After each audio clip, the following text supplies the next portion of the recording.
Hi everyone, this is Neel Raithatha, consultant audiologist and director of earwax.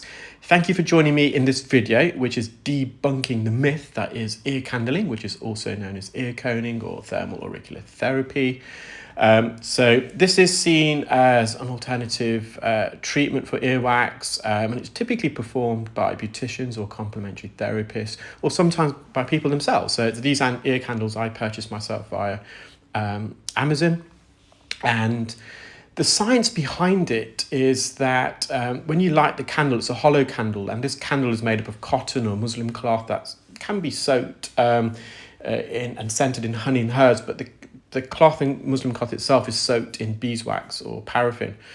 And there's a narrow end and a wider end, and you put the narrow end in the ear. You've got this aluminium plate that you insert the candle through, so if you've got any hot ash, the theory is it doesn't fall on the patient.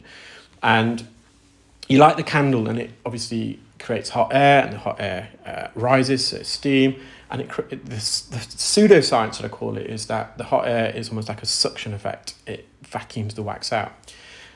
So condition one, we've done it in a test tube. So condition one, there's no earwax.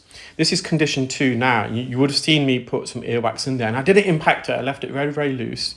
So you've got condition one, no earwax. Condition two, you've got earwax. And what happens after the procedure, I have sped this up a little bit. After the procedure, you unravel the candle, and you should be able to, they claim, it's purported that the debris inside the candle, once you've unraveled the candle, is earwax.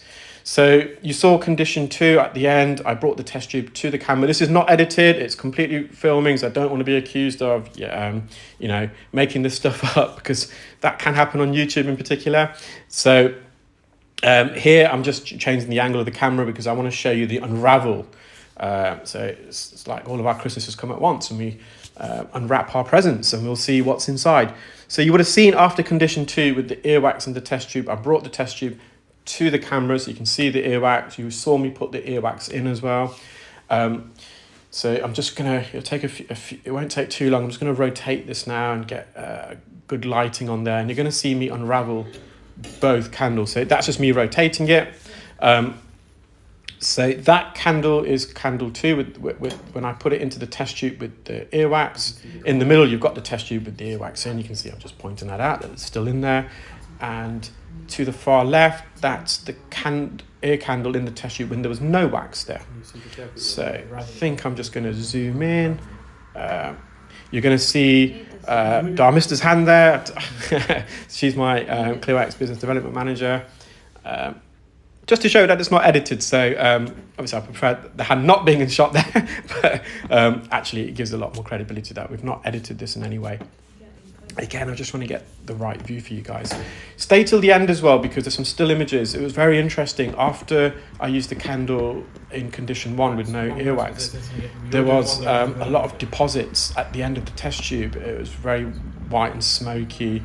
I don't know if it was deposits and just steam, but this goes inside your ear. So whatever happens to that test tube is also going to be happening inside your ear. And one of the things I found difficult was de-extinguishing the candle after use. There were some instructions, I had to follow it, but you saw there's a lot of hot ash flying everywhere.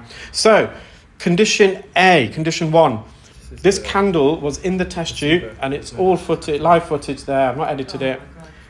There was no earwax in the test tube. So all that debris you're seeing is the beeswax or the paraffin wax, or sometimes you use soy wax, that makes the candle. At the end, you can see that yellow filter. That's a little filter to stop this debris from going all the way down the ear candle into the ear. So you can see the risks already. But that filter, if this science did work, it wouldn't allow wax to travel up the candle because you've got a filter there. So this is condition two, condition B, if you like. When there was earwax in the test tube, there was actually less debris, funnily enough. So in some way, having wax in the ear could mean there's less heat being absorbed by the muslin cloth because it's getting absorbed by the wax, so there's less debris. I don't know, but everything, especially when I was de-extinguishing the candle, all this debris that was flying around, that can easily go into your ear. Similarly, all this debris that I've unraveled and presented to you, it was inside the candle, guys. It's a hollow candle, so this can quite easily go straight down your ear canal. And in fact, there's instances where there have been this scalding of the eardrum. So you can see that is not earwax, all that whitish debris yellow. That's the same colour as the Muslim cloth. The earwax, as you can see, it's got darker. This is real earwax as well. Just hot earwax I've harvested. And I ensured I use a dark earwax. It's a different colour. And the other candle, condition B, did have a filter, but it may not be in view. But you can see it there, you can see it. So you're going to see some still images in a minute, hopefully. So that, I think I've just frozen that for you guys, so you can kind of just absorb it all in. So that was a still image where the wax in condition B. So, you know, we did put it in, and there's some side images, you know, of the candle being lit and the flame being naked. That's just another close-up view of the wax. And this is after condition A. When I removed the candle, I went over the top, I took a picture. You can see all that kind of milky, creamy white deposits in there, which is a bit worrying for me, that and you can see it from a side view there, and you're going to see a couple more still images. So I hope you enjoyed that, guys. The moral of this video: do not get your ears candled, because it's a pseudoscience. There's no clinical evidence, as I've just demonstrated to you. Take care. Bye.